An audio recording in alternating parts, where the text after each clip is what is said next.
नमस्कार। तबसरा आज दोपहर तक में एक बार फिर आपका स्वागत है और मैं हूं दर्शपाल गुप्ता। उधमपुर में सलाथिया चौक में हुआ ब्लास्ट, एक की मौत और बहुत गंभीर रूप से घायल। कल से 5 राज्यों के चुनावों के नतीजे सामने आना शुरू हो जाएंगे। पटवार एसोसिएशन की हड़ताल जारी, लेकिन लोगों का समर्थन नहीं। एनआई की कश्मीर में बहुत से स्थानों पर रेड।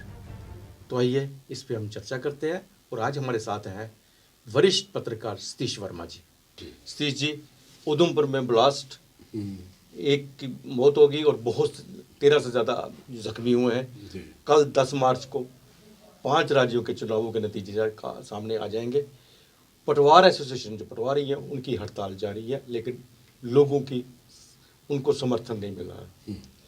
एनआई का कश्मीर में बहुत से स्थानों पर रेड किया गया है, उसमें भी चर्चा करेंगे। तो सबसे पहले हम बात करते हैं उधमपुर में, जो आज सुबह खबर आई है, वहाँ पे एक ब्लास्ट हुआ है और उसमें एक व्यक्ति की मौत हो गई है, 13 से अधिक जख्मी हो गए हैं, उनमें से भी सीरियस है, एक तो सीरियस है। इससे पहले सतीश जी, आपको याद होगा जम्मू में संजय नगर में भी ऐसा एक ब्लास्ट हुआ था, उसमें किसी की मौत तो नहीं हुई, लेकिन फिर भी वो वहाँ पे एक बहुत बड़ा घबराहट सी बन गई थी और ऐसी स्थिति बन गई थी कि पता नहीं क्या होने वाला है। हालांकि उसकी जांच क्या हुई और क्या नहीं हुआ वो सारा ठंडे बस्ते में पड़ा रहा, सामने कुछ भी नहीं आया। तो कहा गया किसी मलबे के नीचे से कोई ब्लास्ट हुआ, लेकिन ये जो आंखों देखी चीज़ें हैं कि वहाँ जो गाड़ी चल रही थी उससे शीशे टूटे थे। और आज उधमपुर में भी हुआ है, वैसे ही स्थिति में ब्लास्ट हुआ है, लेकिन वहाँ पे एक की मौत हो गई है और कहीं गंभीर रूप से घायल भी हो गए हैं। जैसा कि हमने पहले भी बहुत बार चर्चा की थी और आपने आपसे बातचीत हुई थी कि पाकिस्तान जम्मू कश्मीर के अंदर, खासकर जम्मू के अंदर, कोई बड़ी वारदात करवाना चाहता है। जहाँ तक सिक्योरिटी फोर्सेस ने भी कहा है, उन्होंने सुना है, उनको पता है कि इस चीज़ की खबर है कि पाकिस्तान अपने भाड़े के टट्टुओं को कह रहा है कि हमने आपको सब कुछ दिया हुआ है, तो अभी तक जम्मू कश्मीर में कुछ क्यों नहीं हो रहा, कुछ बड़ी कार्रवाई क्यों नहीं कर पाए। क्योंकि हमारे सिक्योरिटी फोर्सेस जो हैं, जो सेना जो है, वो बड़ी सतर्कता से काम कर रही है, इसलिए शायद उन्हें मौका नहीं मिल रहा। लेकिन क्या हम ये समझे ये 2 ब्लास्ट जो हुए हैं जम्मू और उधमपुर में, कहीं उन्हीं की एक कड़ी तो नहीं? देखिए, आज ही की बात है कि आज एक इंटेलिजेंस इनपुट ये है कि करीब 5 से 7-10 जैश के आतंकी वो घुसपैठ करने में कामयाब हो गए उत्तरी कश्मीर के केरन सेक्टर से। केवल इतनी बात नहीं है, जो और आपने कहा कि पाकिस्तान का दबाव है यहाँ, जो घाटी में ऑलरेडी पहले से मौजूद 100 के करीब आतंकी हैं कि भाई आप धमाके करिए। इसे लेकर अखबारों में खबरें भी छपी हैं, मेट्रो मीडिया दिल्ली का अखबार उसमें भी छापी है। लेकिन सबसे बड़ी बात है, जिस तरह आपने कहा कि संजय नगर एक बड़ा घनत्व वाला इलाका है, भीड़ भाड़ हमेशा रहती है वहाँ पर जिस तरह ट्रांसफार्मर के नीचे धमाका हुआ और धुआं उठा और पास से गुजर रही गाड़ी के शीशे चटक गए, और वहाँ के बल्कि चश्मदीदों ने यही कहा था उस दिन जब ये धमाका हुआ, उनका मानना था कि ये कोई विस्फोट है। ये अलग बात है कि पुलिस ने तब अफरा तफरी में कहा बदमाशी में कि भाई ये कोई कूड़ा था, उस कूड़े में कुछ जलिया, उसका धुआं धमाका जोर शोर हुआ है। आपने ठीक कहा कि उसके बाद वो खबर गोल हो गई, वो खबर कहीं नहीं आई कि आखिर वो क्या था। वो एक स्पष्टता, क्लैरिटी आनी चाहिए थी पुलिस की ओर से, चूँकि उसकी जांच पुलिस कर रही थी, कोई सेना या पैरामिलिट्री फोर्स नहीं कर रही थी। उनको सफाई देनी चाहिए थी, चाहे 1 हफ्ते बाद देते, 10 दिन बाद देते, महीने बाद देते, कहते भाई वो एक कूड़े का मामला था, जो भी था, जो उनकी थ्योरी थी वो बता देते। लेकिन आज जो उधमनगर सलाथिया चौक पे हुआ है उधमपुर, उसमें कहा जा रहा है कि सब्जी की रेहड़ी के पास धमाका हुआ और उसमें क्रिटिकल तो कई लोग हैं, एक की मौत हो गई है। बिल्कुल, बिल्कुल। तो अब वो भी बड़ा व्यस्त इलाका है सलाथिया चौक जो उधमपुर का हमने देखा है। और आप देखिए ना कि एसएसपी मौके पहुंच गए, सब पहुंच गए। इलाके के जो एमपी हैं डॉक्टर जितेंद्र सिंह, उन्होंने भी ट्वीट किया, कह रहे हैं कि उन्होंने भी डीसी वगैरह को, डीएम वगैरह को आदेश दिए हैं कि भाई आप देखिए क्या मौका मुआयना क्या हुआ, कैसे, वो नज़र रखे हुए हैं डॉक्टर जितेंद्र सिंह। लेकिन सबसे बड़ी बात यह है कि क्या हमारी इंटेलिजेंस एजेंसियाँ फेल हो गई हैं? अब पुलिस तो सब जगह लड़ नहीं सकती, ये भी वाजिब बात है, पुलिस का तर्क ठीक है सब जगह। लेकिन अगर आप ये कह रहे हैं कि बड़ी जो टॉप एजेंसीज हैं, खुफिया एजेंसी कह रही हैं कि जैश के आतंकी घुसपैठ कर गए हैं और धमाके की कोशिश में है, ये कहीं ट्रेलर तो नहीं दिखाया जा रहा कि इससे पहले एक जैसे कि रैकी करते हैं ना, कहते हैं एक चावल देख लो कुकर बिल्कुल, में बिल्कुल। कि कैसा है।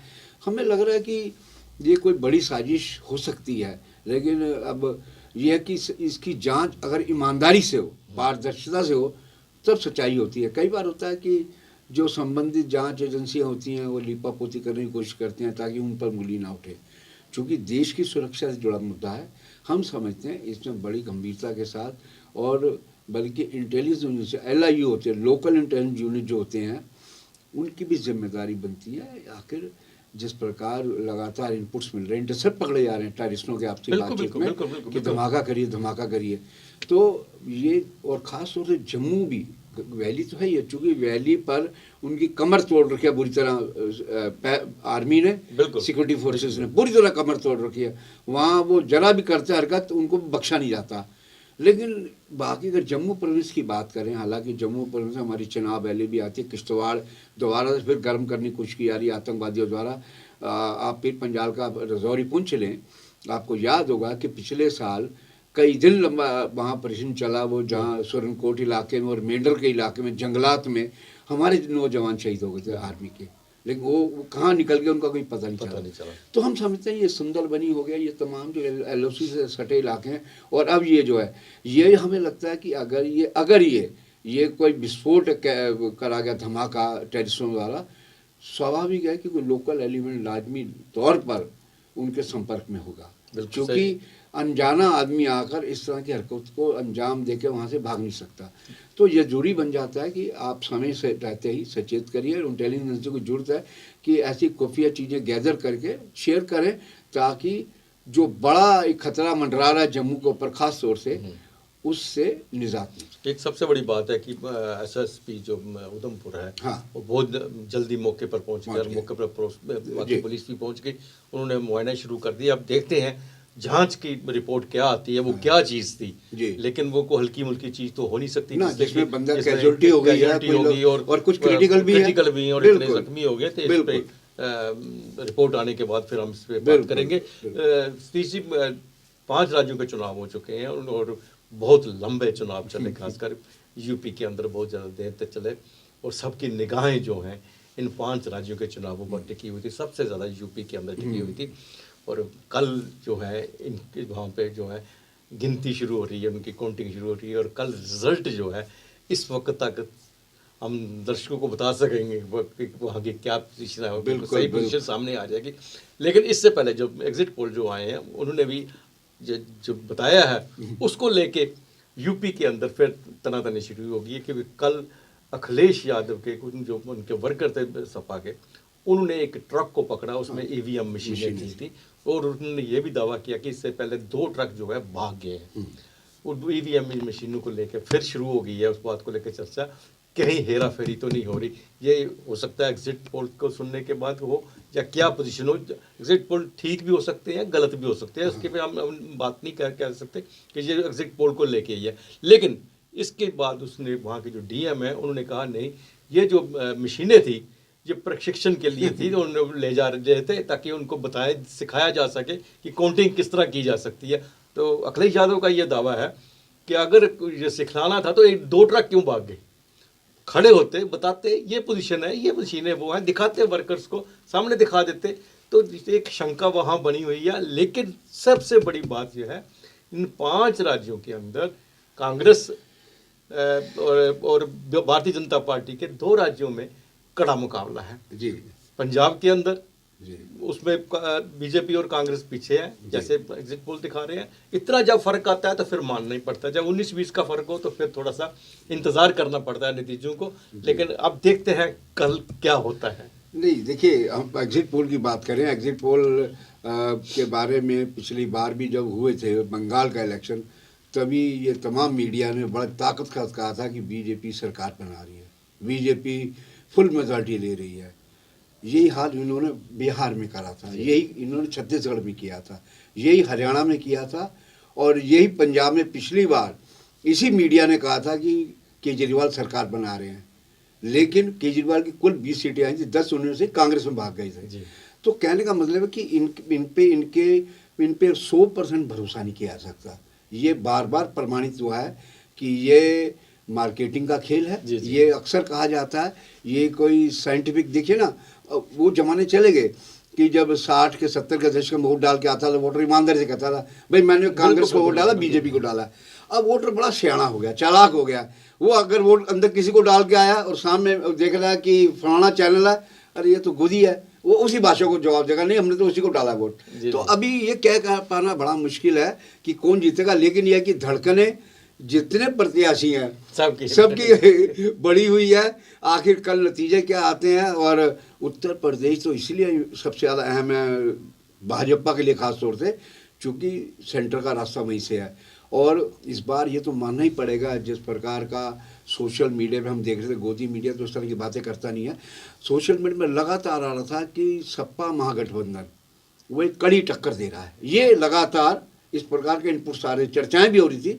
और अचानक ये कह देना कि भारी बहुमत से बीजेपी जीत रही है, वो अखिलेश यादव का आरोप लगा रहे हैं कि एक माहौल बनाने की कोशिश है कि कल को हम गेम कर जाएंगे तो कह देंगे भाई एग्जिट पोल भी बता रहा था कि हम जीत रहे हैं। तो माहौल बनाने के लिए भी कई बार इस प्रकार के खेल किए जाते हैं, लेकिन सच्चाई क्या ये हम नहीं कह सकते, क्योंकि आरोप है, ये कोई पुष्ट चीज नहीं है। अखिलेश यादव का आरोप है कि एक ट्रक पकड़ा और 2 ट्रक भाग गए। उन्होंने ये भी कहा कि कूड़ेदान से बैलेट पेपर मिले हैं, तो बहुत से ईवीएम मशीनें मिली, हाँ मशीनें भी और बैलेट पेपर भी जो पोस्टल। कहने का लबोल अब ये है कि यूपी के चुनाव में कई अनकही कहानियां सामने आएंगी और देखना दिलचस्प होगा। जैसे आपने कहा कि इस वक्त तक कल पता चलेगा कि भाई कौन आगे जा रहा है कौन पीछे जा रहा है, लेकिन इतना ज़रूर है कि देखिए ये सारा खेल है डेफिसिट ऑफ ट्रस्ट, ये विश्वास का अभाव है चुनाव आयोग पे। चुनाव आयोग को लेकर लगातार उंगली उठती रही है, जिस प्रकार की रैलियाँ सत्ता पक्ष द्वारा की गई उनके खिलाफ कोई नोटिस नहीं, और अगर प्रियंका गांधी ने रैली की तो उसको नोटिस भेज दिया गया। तो ये सवाल उठने स्वाभाविक है। अगर एक सामने एक सिस्टम जो है, जो लोकतांत्रिक सिस्टम है, वो लग रहा है कहीं डगमगा रहा है, तो लोग सवाल खड़ा करेंगे। भरोसे का ये भरोसा टूटने का खेल है। तो बाकी सच्चाई कल सामने आएगी, देखेंगे, आ जाएगी। दूध का दूध पानी का पानी हो जाएगा। जी, जम्मू में वो पटवारी जो है, पटवार एसोसिएशन, वो हड़ताल पे बैठी हुई है जी। आज 3-4 दिन हो गए हैं और उनकी बहुत सी मांगे हैं, लेकिन जो समर्थक जो जम्मू में है उन्हें समर्थन नहीं मिल रहा। बिल्कुल, क्योंकि लोगों का कहना यह है कि जितनी भी जम्मू के अंदर, जम्मू कश्मीर के अंदर, चाहे वो रोशनी एक्ट है, जब फॉरेस्ट लैंड है, चाहे स्टेट लैंड है, जितनी लैंड की हेरा फेरी हुई है वो सारी पटवारियों के हाथ से हुई है। और यहाँ तक आज अशोक गुप्ता जो इसका डोगरा फ्रंट का प्रेसिडेंट है जो है, उसने भी प्रेस कॉन्फ्रेंस में ये कहा है कि ये पटवारियों के हाथों से सब हेरा फेरी हुई है। कहाँ से ये ज़मीनें, आज तक वहाँ पे जितने जितने भव्य महल बने हुए हैं, बड़े बड़े होटल रेस्टोरेंट बने हुए हैं, सब कुछ बने हैं, लेकिन कोई भी उन पर एक्शन नहीं लिया जा रहा। और यहाँ तक उन्होंने कहा है कि पटवारियों के पास जो लट्ठे होते थे किसी ज़माने में, वो भी गायब हो गए, वो भी गायब हो गए हैं। तो अब पटवारी जो है इतनी बुरी तरह से, लोग सामने मुंह पर कहते हैं कि बिना पैसा लिए कोई काम करते ही नहीं है। तो किस एसोसिएशन को के ऊपर ना तो सरकार कोई एक्शन ले रही है, ना उनकी हड़ताल ख़त्म करवा रही है, ना ही कहीं ऐसा ना हो कि जो कुछ उनके पास पड़ा है वो भी तबाह हो जाए। आने वाले दिनों में आप अपनी एक ज़मीन के लिए देखते रहेंगे हमारे कागज़ कहाँ हैं। बिल्कुल आप ठीक कह रहे हैं। देखिए ये राजस्व डिपार्टमेंट की जिम्मेदारी है, और कहते हैं ना कि ज़मीन पर जिसका लिखत पढ़त हो, चाहे वो गलत हो या सही हो, अदालत भी उसको ही मानती है। आपने इस ओर इशारा किया, मान लीजिए मेरी ज़मीन है और पटवारी कल को घर बैठ के आप नाम चढ़ा देगा, हम जितना मर्जी चिल्लाऊं, वो ज़मीन आपकी हो गई। और दूसरा बात क्या है, सबसे बड़ी बात है कि जो पटवार में जो काम है वो बुरी तरह प्रभावित हो रहा है इनके हड़ताल पे चले आने से। और ऐसे ऐसे पटवारी हैं जिनका लेविश स्टाइल है, जो ऐसे ऐसे जीते हैं जैसे गाड़ियाँ उनकी देखिए, मकान देखिए, जैसे कि पता नहीं राजा महाराजा वंशज के लोग हैं। तो सवाल तो उठेंगे। आज अशोक गुप्ता शिवसेना फ्रंट, शिवसेना ने, डोगरा फ्रंट ने जो सवाल उठाए, उनका कहना ये है कि भटिंडी, सुंजमा और कई इलाकों के नाम लिए, वहाँ पर आखिर बड़े बड़े फार्म हाउस कैसे खुल गए, फॉरेस्ट की लैंड पे कैसे खुल गए। और ये हम ये भी मानते हैं, ये केवल इतना बड़ा गेम में सिर्फ पटवारी नहीं है, इसमें तहसीलदार ऊपर तक के अफसर इन्वॉल्व होंगे। हम सिर्फ केवल पटवारियों को रेखांकित करते रहें, इसमें बड़े बड़े अधिकारी हैं, चूँकि ज़मीनों के रेट आसमान छू रहे हैं, करोड़ों का खेल है। और हमारा मानना ये है कि केवल ये नहीं, आपने देखा शेख शकील अहमद ने भी कई रिटें लगाई, उस पर बड़े अहम ऑर्डर हुए, बड़े बड़े भव्य कमर्शियल कॉम्प्लेक्स भी खड़े किए गए, उसको लेकर भी उन्होंने सवाल उठाया, डिमोलिशिंग करने के।